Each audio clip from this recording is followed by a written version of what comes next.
and the Steelers took full advantage of that new rule. But yesterday, Mike Tomlin said he's not a fan of the celebrations. Tomlin said, quote, "Personally, I don't like it. I just think it takes away from the game. It's not a good look for young people. Young people aren't allowed to celebrate in that way during games, so why should we?" Shannon, do you agree? No, I don't agree. And I'm surprised that he feels this way, considering that his team do more choreographed celebrations than anybody in the NFL. Does he realize that Antonio Brown is on his roster? Or Juju? Or Le'Veon Bell? Sure. They hide and seek. We saw where he chained his bike up. We saw Antonio Brown slide down the goalpost like a fireman. I've seen Antonio do a whole lot of stuff. He out there twerking. But now he doesn't like celebrate. Skip. I get it, Mike Tomlin, and I get it, all these coaches. The young kids are watching. But there's a difference between high school, college, and the NFL. These are pros. Skip, I see people speeding. I want to chase them. But if I want to pull people over for speeding, I need to become a police officer, don't I, Joy? These guys get paid to do what they do. They're professionals. It is hard to score in the NFL because we see teams like, dude, how you play all this time and you only score 3 points? You only score 5 points. How? Because it's hard. And Lord, and forgive me for being excited that I practice all week with no assurances that I'm going to get in the end zone, that I'm going to be a little excited. Excuse me. And I'm going to go back to the analogy. People that go on vacation, when you go to vacation, you take pictures at every vacation. Why don't you act like you've been on a vacation before and not take pictures? But you don't. So this notion about act like you've been there, I have been there. And it's hard as hell getting back there. So I'm going to celebrate. I'm not saying, you get carried away and run up in the stands and dap 15 people. But Mike Tomlin, come on, bro. These are professionals. They get paid. And to say, well, the young kid, and tell you what else that can't happen, Skip. In high school, they don't have 60-yard pass interferences either. Neither do they do in college. So, Mike Tomlin, we need to stop this. These guys got one job. They go play football. In high school, they go to class and play football and do other sports also. In college, they go to class and play football. In the NFL, all they do. So that means that is their job, is to be professional. And is to, I understand. The fans like it. It's there to entertain them, but I don't like it. Okay, well, stop your team from doing it. You're the head coach. You should say, okay, you tell them to be there at 9 o'clock on meetings. They be there at 9 o'clock. Tell Antonio Brown, Le'Veon Bell, and Juju to stop celebrating. If you mean it, or are you out there bull jiving because it sounds good, y'all better stop. Shay Sharp ain't for y'all foolishness today. Just letting y'all know. So, when I first read these quotes from a guy I respect and love, I've told you before, if I played, I'd want to play for that guy. Me too. I love Mike Tomlin, but he absolutely wrong. When I first read these quotes, I was startled. And then I read them again, and I was stunned. And then I read them a third time, and I was shocked. This is the most respected and the most decorated of the now 7 black head coaches we have in the National Football League, right? Absolutely. And for him to say that, it's still hard for me to wrap my head around, because I've been in this business a little longer than you have, even than you've been playing. And I can tell you this has been at the core of the issues between black and white fans since day one of my career, is the celebrations. Because I grew up, obviously, in a mostly white community in which all the coaches taught us from Pop Warner on, you just hand the ball to the official and go about your business and get ready for the extra point, right? That's a white thing. Basketball, you just run to the other end and get ready to play defense. You don't talk, you don't taunt, you don't celebrate. It was a white thing, and I'm going way back. This is from 60s, 70s, 80s.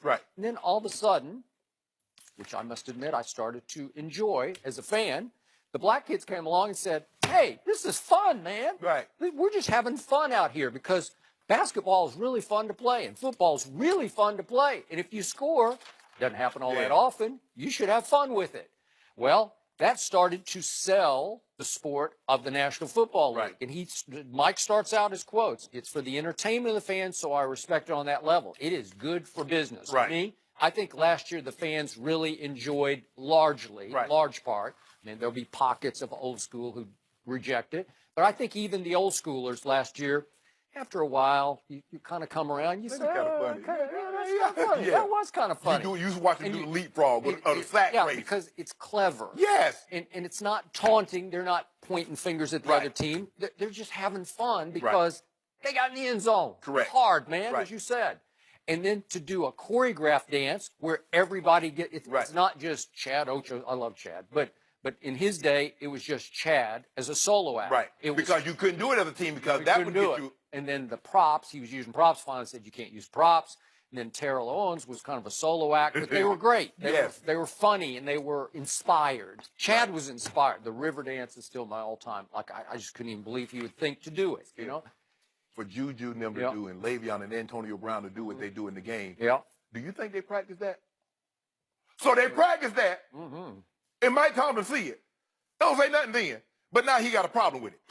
I'm just surprised he spoke it. He actually let it come out of his mouth into the public view because I'm not surprised that he believes that in his old school heart of hearts because he's saying don't influence the kids to keep doing it up the ladder. Because we're excited, Skip, and it goes back to what you said, how the whites and how the blacks, and they view things differently.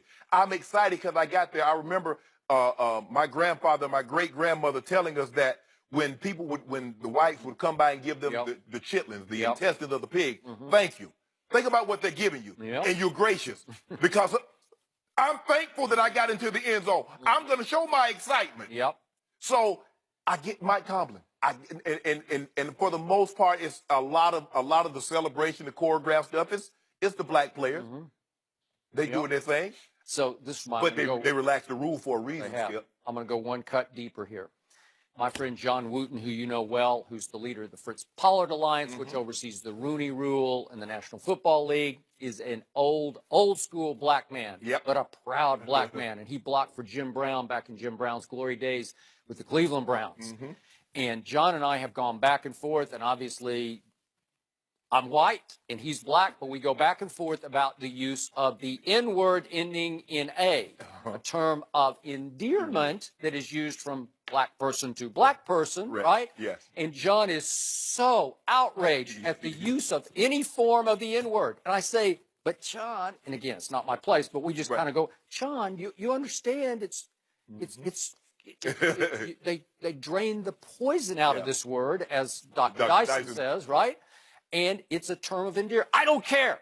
Do you realize how many lives were lost because of that? Yeah, I do. And the one ending in ER, yeah, I get that. So it's the same premise that we go back and forth on because he's looking at it one way where he's just not going to change. And I get it, but that's his point of view that is old school. And Mike is not going to change. He's just going to say, this is not the way you play the game of football. It's not the way it should be taught at the lowest level. I get it. And Skip, to your point, is that there are certain groups, like women, can call each other the B word or the H word, and no problem. Gays will call each other a derogatory name and laugh and keep it moving. And nobody says, well, don't call her that, or they don't say to them, don't do that, but they want to tell us, well, if you say it, why can't I say it? Well, you know why you can't say it. You want a reason why, you want a reason to get laid out. That's what you want. But you understand that, but I don't, and I make sure, like when I'm around the elderly blacks, I understand how they feel about that. But I'm not going to sit here and say, well, when I'm with my friends and guys that we don't talk like that, because we do. You just do. Yeah, we do. But that's the way he feels about that. Yeah. It doesn't surprise me that old school coaches don't love the celebration because they're moving on. They score, they're moving on to the next thing. But the thing with Tomlin that confuses me is that I just never know where he stands on anything anymore. There's so much confusion with the Steelers. The 1 minute we're all coming out together, then the next minute it's just the coaches, and then it's like, I like the celebrations. He says that in October, and now he doesn't like the celebrations, and it's about kids. Like I just don't understand what message he's ever. Joy, you remember he said, I don't have a problem with Antonio Brown celebrating. I just don't want him to get a penalty. So he said about Juju. Juju's cute and all that, provided it doesn't cost our team. Right. And now it's about the kids. I don't know. It's just it's confusing.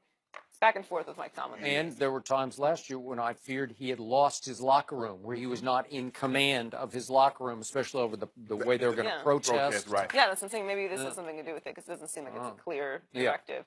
Does Johnny Manziel have any chance of getting back into the NFL? We'll discuss that next.